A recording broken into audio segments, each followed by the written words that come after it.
So sometimes we jump into a fitness routine without really knowing um, what some of the foundations are and the stabilization that's needed to pick up even your body weight. And then we progress on to heavier weights and maybe power movements, and we forget a lot about that stabilization that's really, really important.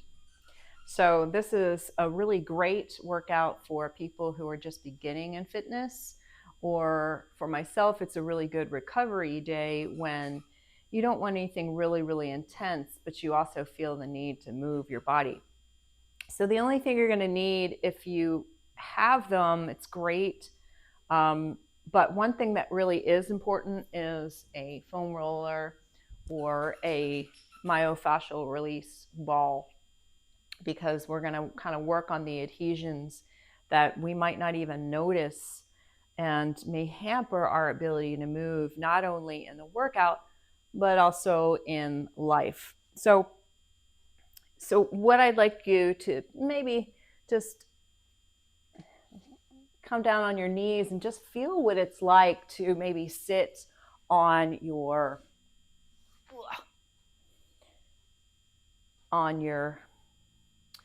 foam roller and just feel what it's like to just maybe roll over some of the muscle tissue, and especially in your hips. So lots of times your hips will hold a lot of tension that you might not even realize, and then you find that the foam roller is rather telling. And as soon as you find some sort of knot, just hang out with that for about 20 seconds or so. So I'm finding one just right around my butt.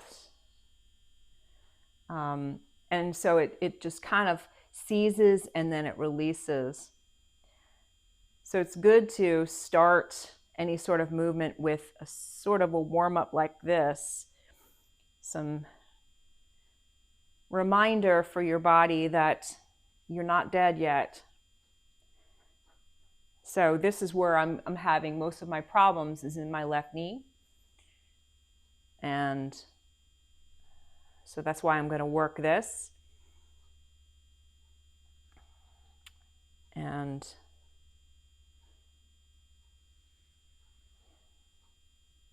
so lots of times you're going to find maybe some issues in the front of your thighs and your hips. And so I like to work my quads and the top of the hip. And so you can just kind of walk back and forth until you find something. So for me, this isn't really where I hold a lot of my tension.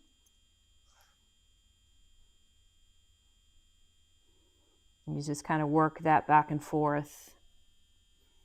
But if you have another leg, or your other leg holds tension, that might need some love as well. And so you work on the other side. So you can just kind of feel the hip, feel the butt. There's lots of stuff around there that's going to bark at you. 5 minutes. Ugh, this is going to drive me crazy. I have my Apple Watch to let me know like 5-minute increments and stuff, just because that signals for me to change and doing something else. And lots of times we lose our mobility in the spine. So this is where these foam rollers are really, really good. So you can just kind of work.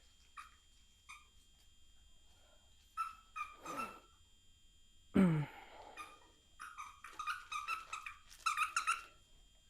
I also like to kind of tuck the collarbones just kind of at the top of the foam roller and just do some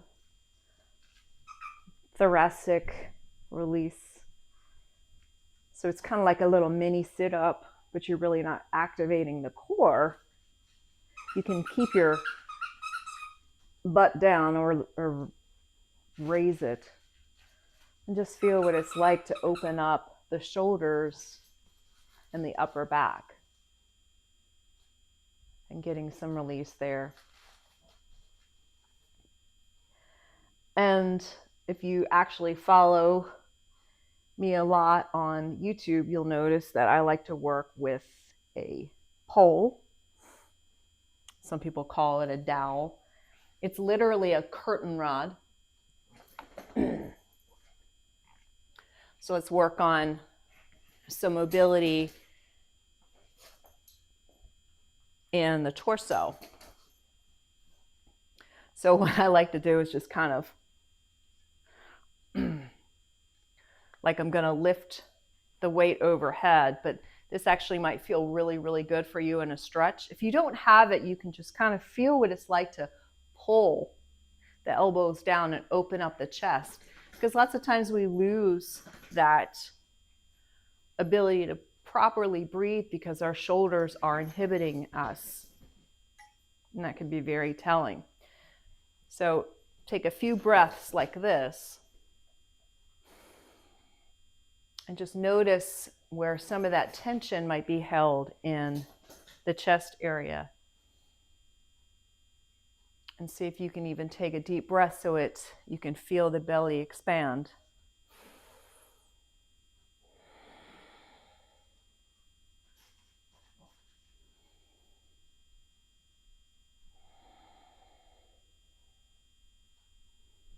And if you have the pole, you can maybe pull down the pole so it's kind of really pushing your shoulders down and opening the chest further.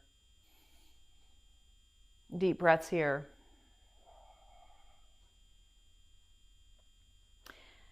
And now see if we can do some gentle twists. So your feet can just be a comfortable distance apart. I like to do a wide stance, but you can do a more narrow stance and just feel what it's like to really feel the entire body twist. So just noticing how all the different muscles from your head all the way down to your feet will move in space. So just notice the rotation that occurs, and just notice how the torso will also rotate here. So lots of times we just do it all, we can do this just from the hips, or even just torquing the knee by just doing it like this. But just let's see if we can move really from the torso. So it might mean extending the spine longer as you try to rotate the shoulders a little bit further towards one side, and then come back, and then feeling it towards the other side.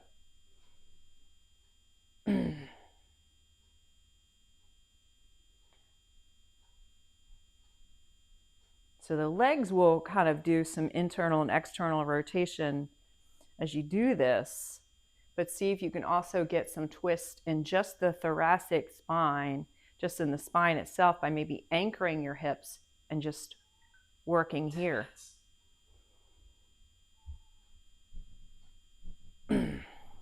So as you turn, maybe the elbow and the shoulder just works a little bit harder to pull.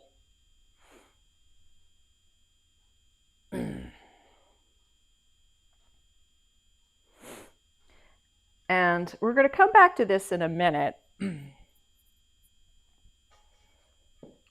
And I'm going to grab a knee pad because this is a hard floor. So let's just activate the core a little bit. And this is a yoga posture and a fitness posture. It's called Sunbird in yoga, and it's called Bird Dog in fitness. So you want to have your feet, I'm sorry, my brain is not working early this morning. So plant your hands just about shoulder width apart, and just feel what it's like to just maybe claw onto the floor.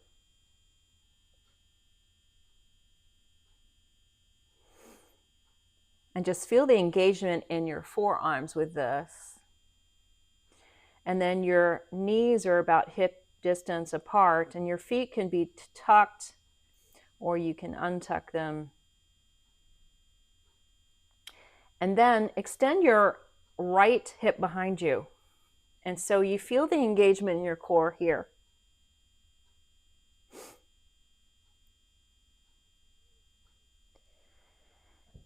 And you also will feel your butt sort of engage, the top of your butt. And just feel the stability in the core area, both the front and the back.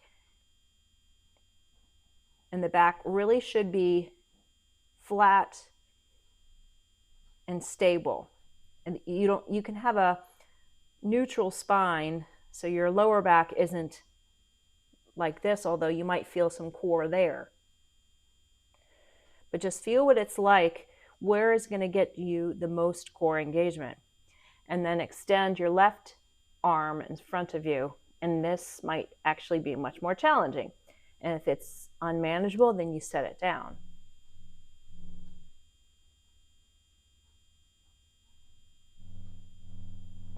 And then let's switch. So place the right knee down. Maybe wiggle your hips a little bit.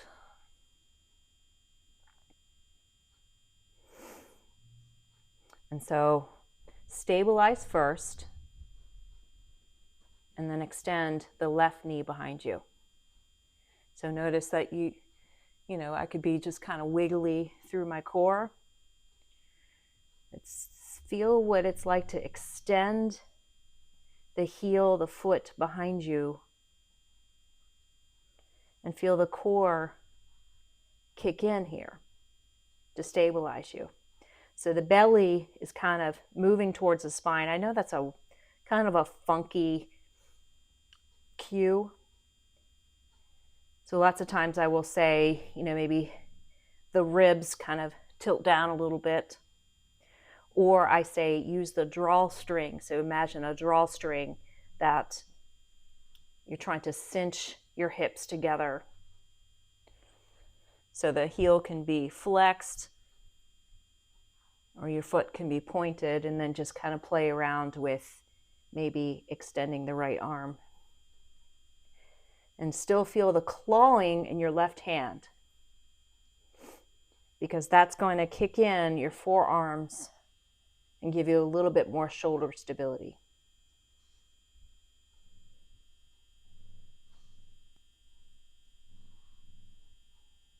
And then come back down. Shake out your hips a little bit.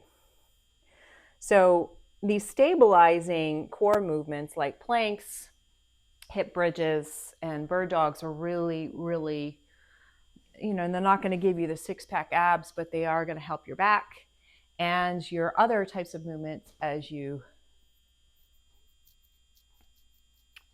live longer. So let's do a little bit of leg workouts. So let's grab your pole again. And where we were before, so place your pole behind you. So again, if you don't have a pole, or if you even want to try this with just some light weights at your shoulders, but the key is you want to make sure that your chest is open here. Because lots of times what we will do is we will crunch further in the shoulder when we do a squat, whereas we want to keep the chest open. And we also want to work on our core engagement that we just did. So this is just going to be a basic squat. So your feet are going to be just about hip distance apart. I used to always do my squats almost like a sumo squat. So my stance is always going to be wider, but that's really your choice. So plant the feet And now the way that we engage the core in bird dog, see if you can mimic that. And now just descend and just notice very softly what happens when you descend. So the knees are just gonna bend a little bit. And just for me, I just notice a little bit of a tweak in my left knee, and that's my bad knee. But that's, if you're doing it fast, you might not notice it. So this is when we tend to arch our spine a little too much. See if you can feel that bird dog core engagement to help stabilize the spine, because you don't want too much arching.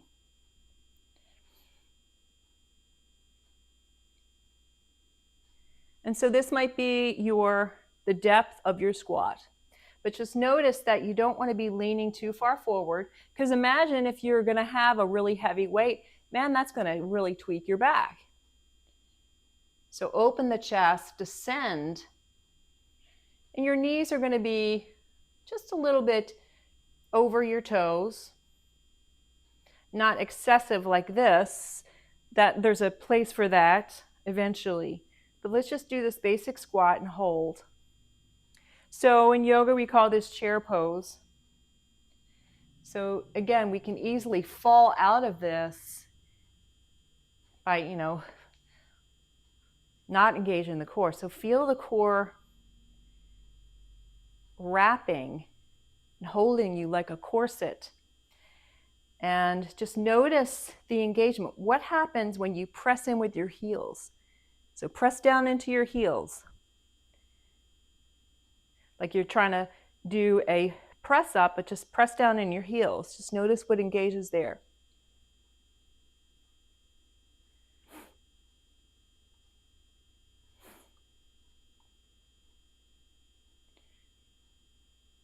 Just look up. And now, using your quads, push up. So push in with your toes. Just press the floor away as you come back up.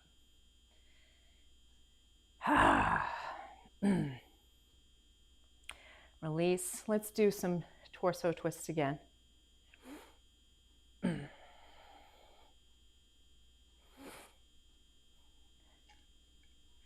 So it's so interesting because chair pose is one of the most hated poses in yoga, and I love it because you really do get a chance to feel what those little muscles and big muscles, how they all work together. All right, let's try it again.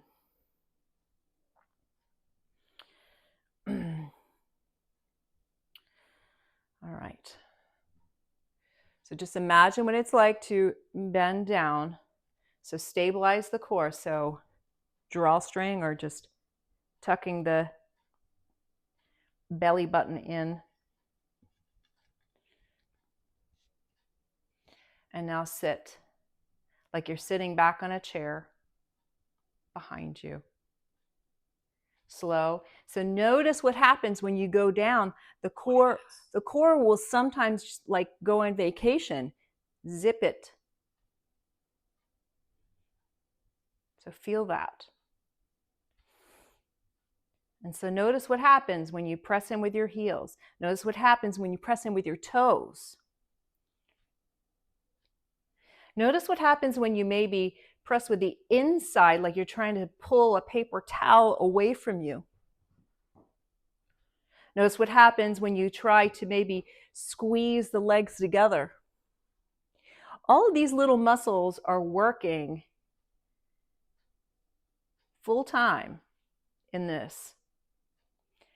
If you just kind of notice maybe some imbalances, notice if one hip is kind of cocking forward.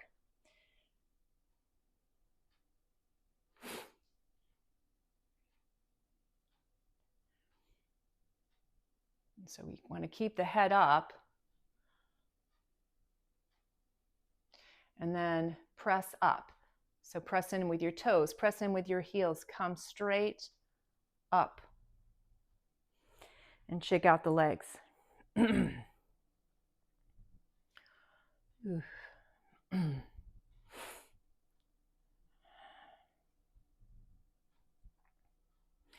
All right, so with this last one, let's do it for reps.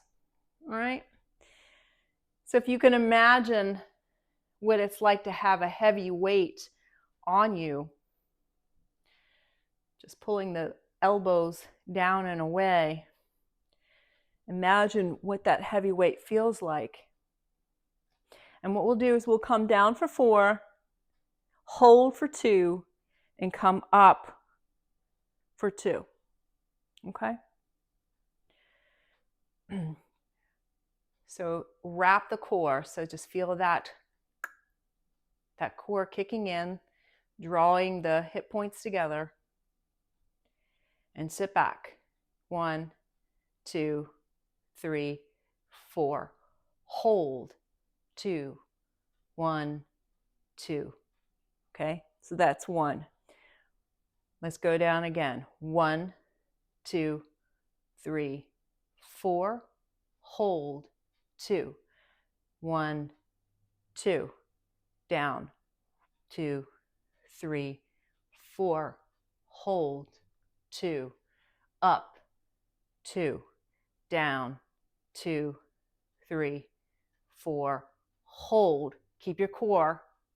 Up. Down. 2, 3, 4. Hold. 2. Up. 2. Down. 2, 3, 4. Hold. 2. Up. 2. Down. 2, 3, 4. Hold. 2. Up. 2. Down. 2, 3, 4. Keep the core. Up. 2. Down. 2, 3, 4. Hold. 2. Up. 2. Down. 2, 3, 4. Hold. 2. Up. 2. I've lost count. 2, 3, 4. Hold. 2. Up. 2. Let's do one more. 2, 3. Hold here.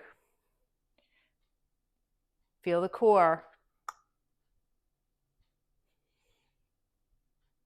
Keep it going.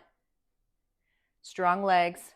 Just feel all the little muscles pressing in with your toes, pressing in with your heels, maybe squeezing the feet away, squeezing the feet towards you, keeping the chest up,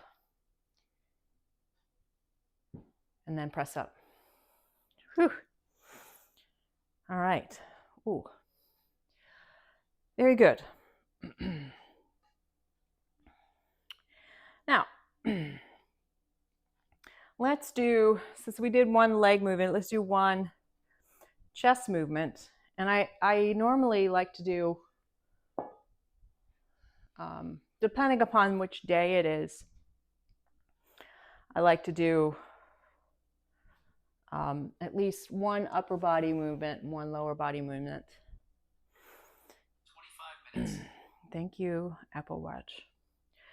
All right, so I'm going to grab my little mat and we're going to try some push-ups here. So before we try them, we want to think about what it's like to, so obviously the push-up is a chest motion, but it's also a core stability motion, especially if you're doing it slow. Okay. So it's really important for you to really feel the engagement throughout this entire movement. Right. So I'm going to demo first. And if you've seen my Chaturanga video, you will kind of get a really good demonstration of what happens here. But when you think about it, if you actually bring your arms back, so your elbows are actually tucked against your ribs, just notice where your hands are. Okay, so sometimes, we see people on YouTube and other Instagram, whatever, they have your hands towards you. And that's really an advanced version of it, because that assumes that you have a lot of shoulder stability. And lots of times we lack that shoulder stability, especially if you're sitting at your desk all day and hunching your shoulders forward. And then, of course, when you have them separate, that's a little bit better. But that too can be a little bit overwhelming for the body. I think it's better for you to err on the side of being too wide than too narrow. So, of course, since I'm on the floor, Charlie's going to visit me. So pardon me if he gets in the way. So let's just break this down. And I suggest you starting this on your knees, because we are going to hold just like we did before. So just feel like, notice, okay, where does my hands go when I place my elbows straight? So it really matters. I mean, look at this angle right here. So would it make sense for me to have, so notice like where my hand is in relation to my shoulder. Would it make sense for me to have my hands right below my shoulders? Probably not, at least right now. So it's best to have the hand just at a natural angle to what your carrying angle is. So some people have more of a carrying angle than others. And eventually you develop that stability and you can move with the different hand positions. So in a push-up, we also want to make sure that we are kind of rigid from our knees all the way up to our shoulders, because lots of times we slouch or our lower back gets torqued. We don't want to do that. So place your hands at a comfortable distance. And again, like we were doing before, let me scoot over a little bit. So like we were doing before, we want to claw in, okay? And so once you claw in, you're going to feel your forearms engaged. Now, sometimes what happens is our shoulders kind of rise. See if you can bring them down. So we want to bring them down so they're not, so it's almost like a little bit of lateral, like a lat pull down. So bring them down. You can feel the back sort of engaged. Now, the way that we did bird dog, feel that engagement there. And then, like you're pulling your hands back towards you, as you pulling your hands back towards you, that's the movement when you lower. And then pushing up. Okay? So pulling the hands back. So that actually moves your chest a little bit up. You descend. And then press up. And sometimes it's better to start with the eccentric part of the movement rather than working on the push-up. Because again, if we start from here, watch what can happen if your core isn't engaged. 30 minutes. All right? So that's kind of how you do a burpee. So let's just feel what it's like to really pull the hands down, feel the core engage, and lower slow until your nose touches the floor, and then come back up. Okay? So slow, pull the hands down, push. Okay? So what's most important is the shoulders are going to be down in their sockets. That is really what happens, is we can really torque our shoulders. I know for myself, I taught yoga for how long, and I had to have 3 injections in my shoulder because my shoulders were tracking way up here rather than down where they're supposed to be. So we want to keep that posture, the shoulders pulling down in their sockets and using that to stabilize you, and using your chest and your triceps to do the pushing. Okay? So let's do a few rounds here. So we're going to do we're going to do a count of 4 down, a hold for 2, and up for 2. All right? Now, if this is too much for you, here's my suggestion. So you can go down, 2, 3, 4, and then while we're holding, you can press back into child's pose. Okay? All right. So you ready? So don't forget the core. A full plank from your shoulders all the way down to your knees. Get that established first. Ready? Down, 2, 3, 4. Hold, 2. Press, 2. Down, 2, 3, 4. Hold, 2. Press, 2. Down, 2, 3, 4. Hold, 2. Press, 2. Down, 2, 3, 4. Hold, 2. Up, 2. Down, 2, 3, 4. Hold, 2. Up, 2. And just relax. So you feel how the body just wants to shift all over the place when you're down and holding in that position.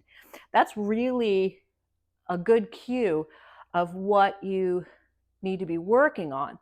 Because again, if your body isn't stable in these positions, what good will it do when you add additional weight? And that's really where we can get some serious injuries. And again, I've been lifting weights for a lot longer than some people have been alive. And I've noticed that as I've aged, my shoulders, my body, my joints don't like it so much because I'm not working on the stability. So let's do another set. All right. So again, we're just really feel the core on fire, that plank really, really holding you down as you come back up again. So claw your fingers down, feel the plank, everything tight and engaged, shoulders in their sockets, down, 2, 3, 4, strong, 2, push, 2, down, 2, 3, 4, hold, 2, push, 2, down, 2, 3, strong core, press, 2, down, 2, 3, 4, hold, 2, press, 2, down, 2, 3, 4, hold, 2, press, 2, 3, 4, and relax. 35 minutes. All right, how's that feel? It's pretty strong. So that's something that you can continually work on. Just, when you're watching television or stuff, you can make watching television like your active practice. And so again, you can maybe sit on the floor and just feel what it's like to just squeezing the shoulders back like you're doing a cobra, but then feeling the core engaged, feeling that full plank, and then just feel just picking yourself up like a millimeter off the floor. And then you can know what stability feels like and how that can translate to the rest of your life. All right, so we've done 2 exercises, a little bit more in depth. Let's see if we can stretch the body. Now, I will say this for myself, and you might disagree with me, that's fine. But I think for myself, the absolute worst posture for anyone to sit at their desk, if you sit at your desk for 5 or more hours a day, this is not good for you. So look at me, I can't even do eagle pose. And no, this doesn't feel better, because already the back of your shoulders are already stretched, and they are overstretched and they're weak. The front of your body is compressed because it's too tight. So what good is this? All right. So if anything, we want to do the opposite. And anytime I'm in a yoga class that's not mine, I just like, don't make me do this because it's so ridiculous. So let's just do it the opposite. So we're going to stretch the shoulders differently from way you might see it in some yoga classes or even just some fitness classes. All right, so come on all fours. So lots of times what we'll do is we will, so look at me, I can't even lift this arm up because this shoulder is so compressed. So why would I do it this way? So instead, come on down to your forearms and open the shoulder this way. And so you kind of get an idea of like what that shoulder stretch feels like, just depending upon the bend of your arms. And if this isn't enough for you, then I invite you to do it on the floor. So the arm is bent just a little bit, and you just kind of push your torso in the opposite direction. And it's not a stretch that makes you go, ow. It's a stretch that makes you go, ah.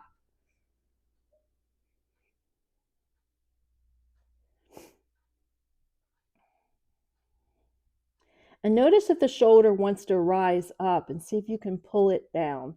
So I notice that my shoulder is kind of creeping up. Pull it down and then open further.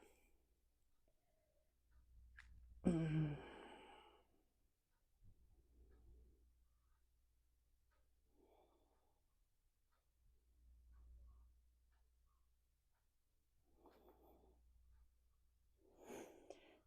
then we try to do the other side. So again, you can start, oh man. So you can start on all fours and pull the arm this way, and that might be just enough for you. For me, I feel more of my bicep. So depending upon the angle of your hand and the bend of your elbow, you're going to feel it differently. So that might be where your tension is. But for me, I really, really need it in my pecs and my front delts. So I'm going to lay on my stomach, place my arm just in this, kind of, the elbow is about the same line as my shoulder, and then I'm going to bend my elbow so that my hand is about a 45-degree angle. And just, you can play around with what feels good for you. And you press in with the opposite hand, and that's going to give you a little bit more of a rotation.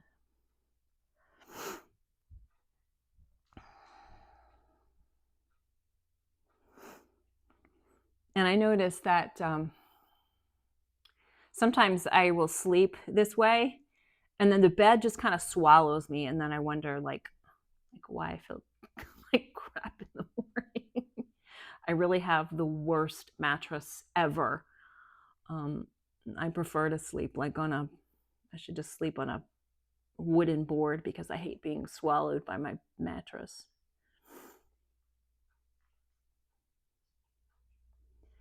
But just notice just what that tension, it's going to be like, hey, and then it goes, oh, okay, she needs to stretch. But you don't want to do it too much because that brings in more tension. And then release. So just like we came up from our push up, engage the core, you can just do like a cobra. Press up, wah, and swarm. All right. So you can do some hamstring stretches or whatever, but I always like to do some hip stretches, especially if I've done some squats. And so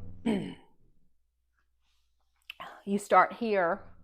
So you can start by crossing your left leg under your right knee, or you can bring the right knee around to your hip.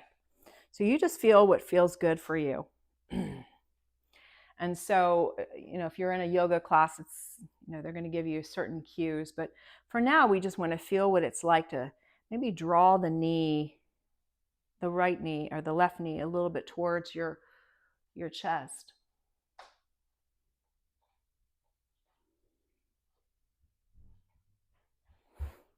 So again, whether your leg is in front of you, so that's going to at least allow you to bring your hip down a little bit, and then you can maybe do a little bit of a twist. So the twist itself might feel really, really nourishing for you. Or you can focus on the hip release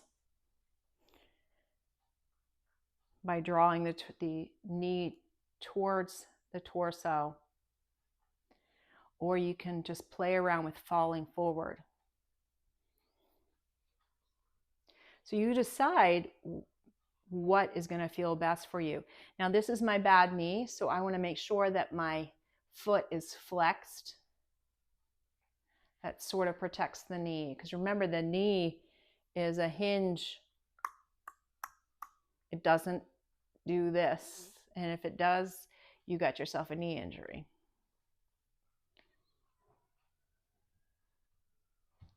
So my version in this is sort of like a twist, but I'm focusing more on the hip release. So again, you can work on the twist itself, and that's going to be seating up a little bit, but I like to kind of relax into this.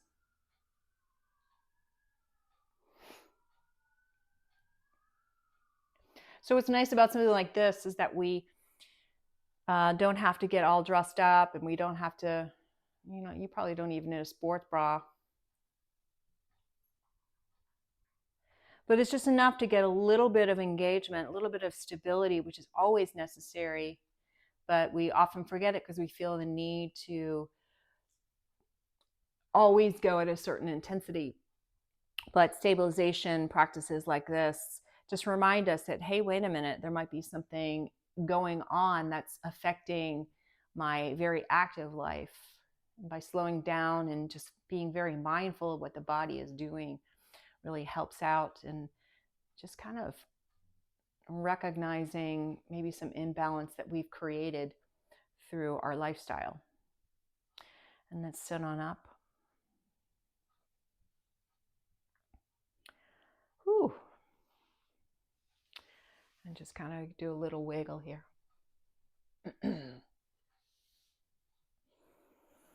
So again, this was my bad hips, so I give it a little bit more love. But that doesn't mean you ignore the other side. So again, so you can extend the left knee in front of you and then cross the right ankle over your left. And so again, you can just let this be your stretch. So by pulling the hip closer to you.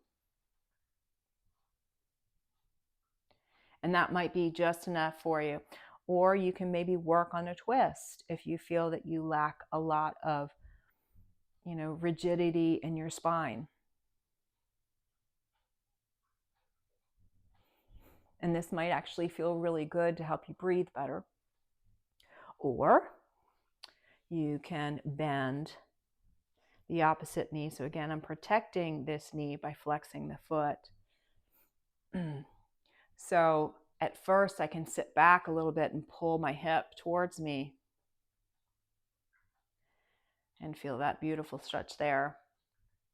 And I know sometimes this can be really challenging, especially for athletes. So then we kind of fall forward. And this is kind of like a version of pigeon, but not really. A lot of my athlete friends and even myself, I can never get my shin completely parallel with the front of my mat because I'm just so tight in my hips. And there's really nothing wrong with that because honestly,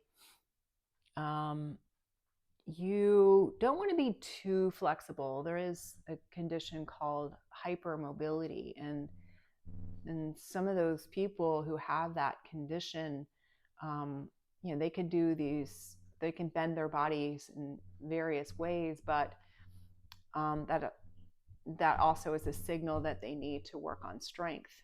And so, don't feel that you have to be a Cirque du Soleil artist to benefit from stretching.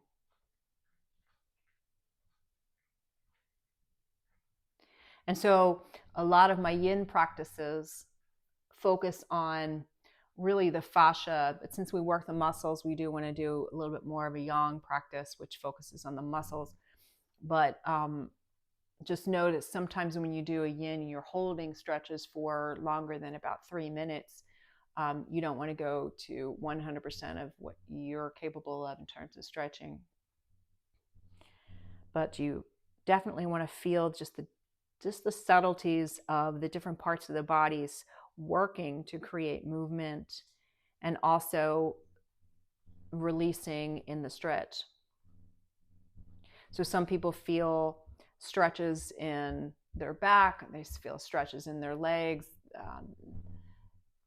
even in their shoulders in certain stretches. And it's just really a matter of how your body has encountered life and how it enters into each posture at this point in time. And so let's come on up. And we're just going to do a final forward fold, and I'm going to use my foam roller to put under my knees. You could also put a pillow under your knees. Or you can just place your hands underneath your calves, and that kind of keeps your knees from hyperextending. Okay, this might actually feel really, really good, just kind of putting your wrist underneath your calves so that you're not, again, sometimes we can get a little bit too ambitious with a forward fold and do too much and strain the hamstrings or strain the knees rather than get the full back stretch. So again, I'm going to do it on my foam roller.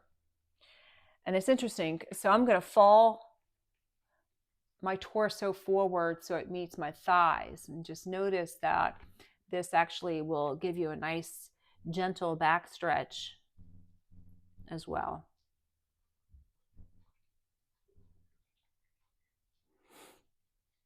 And just notice, like, if one part of the back of your hip is hiking up, just invite it to say, okay, what's going on here? And just notice how the different muscles are pulling on it to do that. And if it's too stressful, then you back out of it a little bit.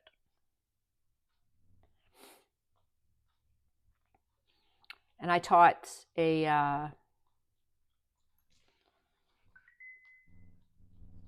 exercise ring closed. Well, thank you, Apple Watch. I taught a Bikram class, and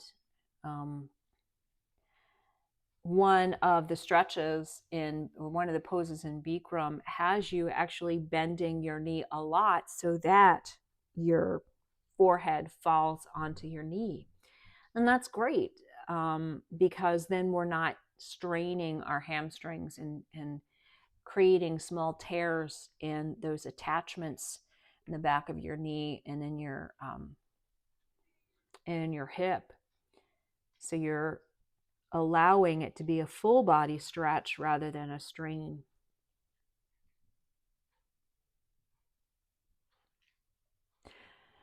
and then to come on up. So it's always a good idea to just kind of down regulate your system. So depending upon where you were at the start of this practice, sometimes it's like, okay, let's try to get ourselves moving. And then once we get into a little higher intensity, it's like our mind starts to engage our sympathetic nervous system, the heart rate increases, breathing and such. But then it's really, really important for us to downregulate afterwards so that we're not carrying that stress through the rest of our day. And just a matter of just kind of doing some stretches, some slow breathing, and to bring us a little bit of calm. So wherever you are in the world, hopefully this kind of helped you out. I know it's always been a test of patience whenever I do this workout at home, because the dogs always like to share their love. So wherever you are, just take care.